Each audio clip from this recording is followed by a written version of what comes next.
Hello everybody, Anthony Gonzalez with another weekly update. This week started with a bang with the release of the Mueller report. As everybody I'm sure knows, Robert Mueller completed his investigation into the Trump campaign and turned the findings over to Secretary Barr, or Attorney General Barr, excuse me. I think that what we learned is a positive for our country. What we learned is that there was no collusion. Despite repeated attempts by the Russians to collude with the Trump campaign, the efforts were rebuffed and there was no collusion. And that is something that I think every American should celebrate.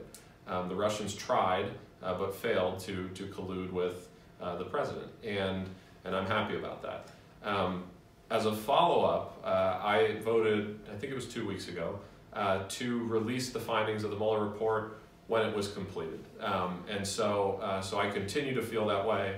We spent a lot of time, money, and energy, and frustration, frankly, waiting for this report to complete, and I'm happy that it's done. Now let's make it public so that the American people can digest it, read it, and we can move forward as a country. There's a lot of issues that we should be talking about here in Washington. We should be talking about healthcare, we should be talking about infrastructure and trade, and you could go on and on and on about things that are incredibly important to the 16th District.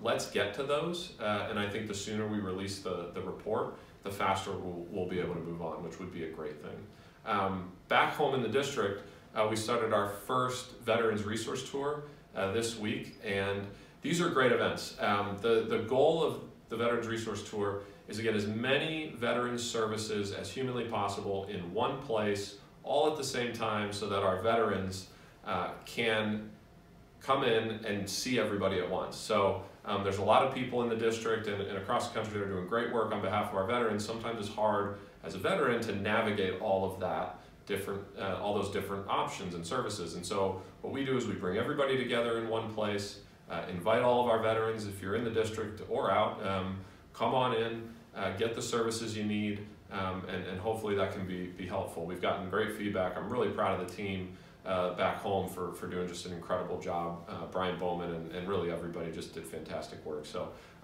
really excited about that. We'll continue to do those. I think they're great.